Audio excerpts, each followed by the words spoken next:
Je viens de recevoir 2 colis d'Apple, pas un colis d'Apple, 2 colis d'Apple, regardez. Je pense qu'on va commencer par celui-là. On a d'un côté le nouvel iPhone qui est juste là. C'est l'iPhone 14 Pro Max. On va commencer par le plus grand, le plus haut de gamme. Regardez, on a la petite coque de l'iPhone 14 Pro Max, on a l'iPhone 14 Pro Max et on a le Leather Wallet, ok. Donc ça, c'est ce qu'on regarde aujourd'hui, c'est le programme de la vidéo. Et ça, on en parle dans 2-3 jours. C'est la nouvelle Apple Watch. Ça, c'est la Series 8. Alors la Series 8, je vais la mettre au poignet, je vous en parle un peu plus tard, donc laissez-moi un peu de temps. Mais tout de suite, on va se concentrer sur ce nouvel iPhone. Alors moi, en fait, je vous explique tout de suite. Ce qu'on va faire, on va pas aller faire un unboxing qui va durer des heures. On va juste l'ouvrir. Je vais le configurer très rapidement et surtout, on va aller faire les premières photos, les premières vidéos. Je veux très rapidement voir si le capteur 48 mégapixels, il a un réel intérêt ou pas. Regardez, c'est joli, hein. C'est très sympa comme ça. Hein. Et j'aime beaucoup. Alors ça, c'est vraiment la couleur violet. C'est un nouveau violet. J'ai bouffé la référence, mais qui est vraiment superbe. Hop là. Bon, on connaît les iPhones après. On sait qu'on n'a plus de bloc de charge à l'intérieur. C'est pas nouveau. On est toujours en Lightning. Après, c'est un iPhone. Alors après, je me pose une autre question. Si regardez, on va comparer par rapport à mon iPhone 13 Pro Max qui est juste là, vous voyez, c'est vraiment la même chose. Il est joli ce violet, mais j'aime bien les protéger. Si je mets ma coque Monsieur Gros ici, faites voir, est-ce que c'est vraiment la même chose ou pas? Ah ouais, ils ont fait un petit changement. Alors c'est très discret. Hein. Si vous regardez, vous voyez là, cette partie-là, ils l'ont descendu en diagonale par rapport à l'autre. Et ça, je le vois avec ma coque. Donc il y a vraiment une toute petite différence, mais à l'œil nu, je me rends pas compte. Hein. C'est assez dingue. Regardez, je la remets sur l'iPhone 13 Pro Max. Donc là, je fais bien le tour là, de tous les côtés. Donc là, ça marche. Et sur l'iPhone 14 Pro Max, ils ont légèrement bougé. Je pense que c'est à cause des coques en fait. Hein. C'est pour revendre des nouvelles coques qui font ça. Je vois pas sinon l'intérêt de garder un dos, vous voyez là. Donc là, je l'ai bien là, mais là après, je l'ai pas. Donc ils l'ont légèrement bougé pour que vous veniez acheter les coques. Et ça, c'est malin parce que si on le regarde comme ça, sinon c'est exactement la même chose. Ouais, ils sont quand même hyper malins chez Apple. Le bloc photo, peut-être un peu plus grand ici par rapport à là, mais c'est vraiment du gros point de détail et on s'en rend pas énormément compte. Là, vous voyez, il est un peu plus large, un peu plus grand sur l'iPhone 14 Pro Max versus l'iPhone 13 Pro Max, ce qui explique effectivement qu'il faut des coques. Ouais, si en fait. Mettons que je le regarde, je m'en rends mieux compte. Regardez par rapport à la pomme, par rapport à l'endroit où on arrive, le bloc photo est plus grand. Alors comme vous avez un nouveau capteur de 48 mégapixels, ça vient s'expliquer là. Bon, ok, allez, je le configure, on y va, on se met un générique et on va aller se balader, on va regarder, on va faire les premières photos, on se fait le premier retour et d'ici quelques jours, on fera le test complet de l'iPhone 14 Pro Max. Donc venez vous abonner si c'est pas déjà fait. On va également se parler de la nouvelle Watch qui est juste là, la Watch Series 8. On se parlera également de l'iPhone 14 Plus qui est peut-être l'iPhone le plus intéressant cette année et on se parlera probablement aussi de la Watch Ultra. Donc ça c'est bien, et des AirPods. Voilà, on n'arrête pas. Bref, on y va, go.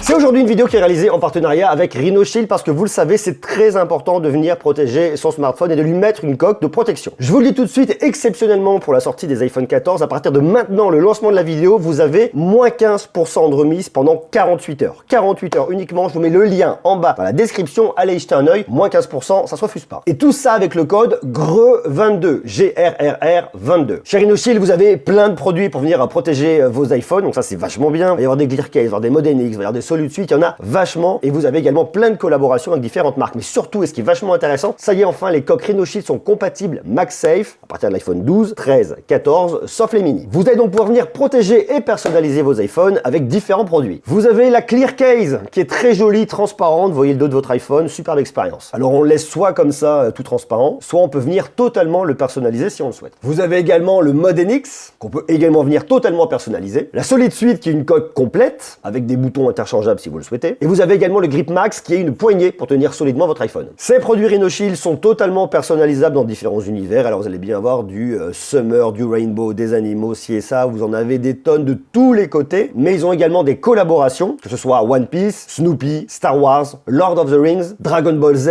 Naruto, Marvel, j'en passe, c'est des meilleurs. Il y en a énormément pour tout le monde. Du League of Legends, Game of Thrones, la NBA, Disney Princess, le PSG, Hello Kitty and Friends, My Hero Academia, Rick et Morty, le musée Van Gogh, Snoopy. Il y en a tellement que je vous laisse venir jeter un œil directement via le lien en bas dans la description pour trouver le produit qui vous fera plaisir. Vous pouvez même imprimer vos photos et faire graver vos initiales. Comme ça, en termes de personnalisation, on est au top. Une fois de plus, profitez de moins 15% pendant 48 heures et uniquement 48 heures. Pensez vraiment à venir protéger votre iPhone pour éviter les déconvenus parce que si votre iPhone tombe, normalement, il est solide, ça devrait bien se passer, mais on sait jamais ce qui peut se passer. Allez jeter un coup d'œil via le lien en bas, moins 15%, le code c'est GRE22. Et merci à Rhino Shield d'avoir sponsorisé cette vidéo.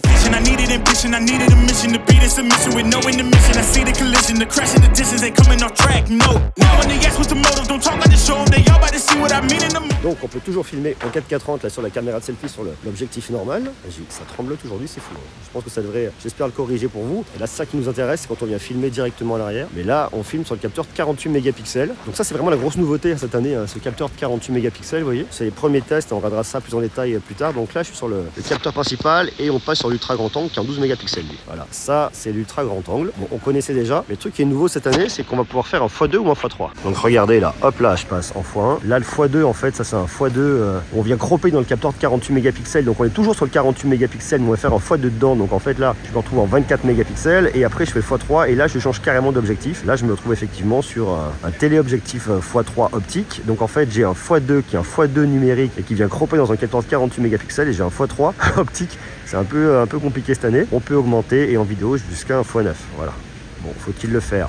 Non, mais l'idée du x3 comme ça et du x2, je trouve ça assez malin. Et sur la partie photo, c'est la même chose. Regardez, ultra grand angle. Le x2, c'est capteur de 48 mégapixels, donc on va préserver les détails. Donc ça, c'est pas mal. Et le x3, alors on va regarder parce qu'il se peut que là, lorsque vous faites une photo avec le x1, vous êtes réellement en fait sur un 48 mégapixels, mais ça vous sort une photo avec 4 pixels en un, donc une photo de 12 mégapixels. Mais si vous passez sur le x2 comme ça, on va être sur un 24 mégapixels. Alors est-ce que ça va quand même leur descendre avec du 2 pixels en un pour capter plus de lumière? J'en sais rien. On va regarder. Il faudra laisser quelques temps pour qu'on se rende vraiment compte. Et ensuite, vous avez le x3 là. Par contre, c'est vraiment le téléobjectif. Mais l'idée d'avoir, vous voyez, ces 4 combinaisons différentes comme ça présentes sur votre écran, je trouve ça assez marrant. Alors, une des nouveautés cette année, c'est d'avoir le mode cinématique en 4K 30 images. Regardez, vous le voyez en gauche là. 4K Full HD, 4K 30, 4K 24. Alors, le mode cinématique, regardez, ça vous reconnaît. Vous allez pouvoir venir faire le focus verrouillé sur d'autres gens à côté. C'est exactement la même chose qu'on avait regardé l'année dernière. Je décale, ça reste là, le focus est fait là. C'est exactement le même principe, sauf que là, vous allez monter la résolution, vous passez en 4K 30. Ça, c'est pas mal. Et là, vous réglez aussi votre ouverture. 8, 4, je monte jusqu'à F13 et je descends jusqu'à 2. Alors, j'ai le mode cinématique sur ma caméra de selfie, mais là, regardez, à F2, c'est le bazar. Voilà. Là, je suis à 11. Est-ce que je peux choisir les gens derrière? Vous voyez, je vais sur eux. Moi, je suis complètement flou. Je rappuie sur moi dans Voilà Net. Et j'ai plusieurs petits points, vous voyez. Hop, là, je choisis cette dame-là. Et là, moi. Tout ça, c'est marrant. Et même en caméra de selfie, là, je suis en 4K 30, vous voyez. Regardez, là. Je suis sur moi. Hop. Dame derrière, moi, je suis flou. Ça la voit, elle. On est sur moi. Caméra de selfie. Donc là, on va... Ah, même sur la petite Gucci en haut, là. Vous voyez, ça le reconnaît. Je fais ça, je reviens là, ça revient sur moi. Je regarde là-bas, est-ce que ça repère les gens qui sont un peu petits? Je trouve ça vraiment bluffant parce que, vous voyez, on augmente significativement la qualité. Là, quand je filme, il n'y a pas de stade, ça bouge, mais peut-être qu'il y aura une correction après. On regarde ça ensemble. Regardez, sur ma caméra de selfie, ça bouge énormément. Je ne sais pas si vous vous en rendez compte, ça bouge. Et pour autant, lorsque je regarde après les rushs directement, donc là, je mets les rushs, je regarde, vous voyez, là, je vois que ça tremble quand même du feu de Dieu. Et pour autant, sur les rushs, c'est assez stable. Alors, c'est pas complètement parfait, mais c'est quand même un peu stable.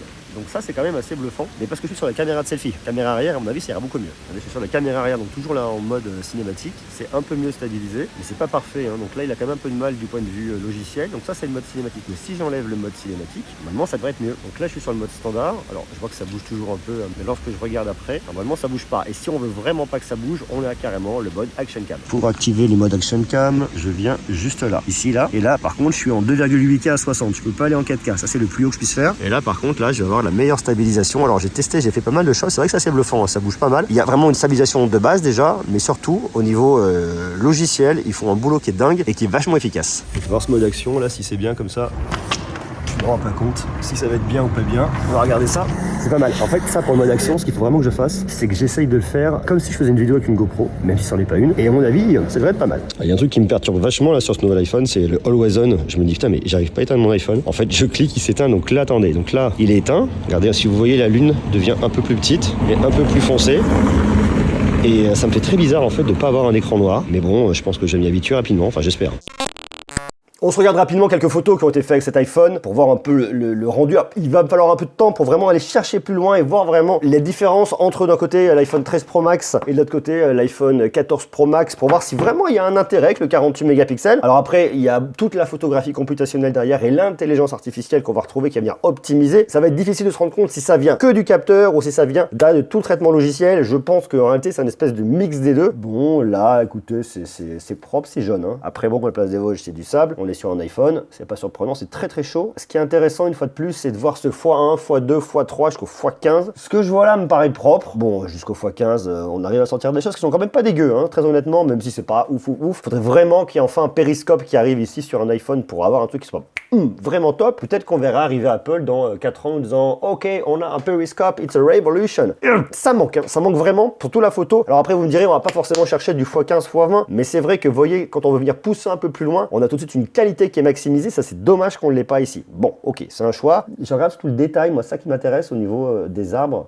Bon bah là c'est pas foufou, hein. Il va vraiment falloir venir creuser un peu la question sur différentes scènes pour se rendre compte. C'est pas mal, mais je suis pas sur le cul comme on dit. Donc bon, après la météo est pas dingue, il va falloir venir chercher un peu des choses. Il y a une cohérence colorimétrique, ça c'est plutôt bien. Là c'est l'ultra grand angle, ça me déforme le panneau à gauche. Hop là, on fait le grand angle et on se rapproche x1, x2, x3. Là c'est pareil, c'est le grand angle. On passe ensuite en ultra grand angle. J'aime bien cette profondeur. Ça c'est le x2, ça c'est le x3 et là j'ai poussé jusqu'au x15. Bon, voilà, histoire de se marrer. C'est pas mal, hein, c'est pas mal, c'est pas mal. Il faut vraiment venir le bosser, le chercher. Regardez là en haut, là il y a un truc, c'est un peu cramé là ici, au niveau de l'arbre, sur l'ultra grand angle. Je vais venir chercher différentes scènes, hein. On regardera ça vraiment lors du test. Sur un premier jet, c'est pas mal, c'est correct. La caméra de selfie fait le taf, voilà. Après, je vous dis une fois de plus, la lumière aujourd'hui, c'est pas un truc de fou. Moi, le truc qui m'intéresse et qui me surprend, c'est vraiment ce Always on Display. Regardez là, j'éteins, il n'y a plus rien. Hop, je l'allume. Ça, c'est assez marrant, hein. Je trouve ça cool, en fait, c'est tout con. C'est un truc qu'on connaît déjà, le Always on Display, mais le voir arriver sur un iPhone, c'est un peu différent. Regardez, ça s'éteint pas. Donc ça, j'aime bien. L'autre truc qui m'intéresse ici, c'est Dynamic Island. Alors, faites voir, lorsque je suis là, vous voyez, je vais avoir ce truc-là. Alors, bon,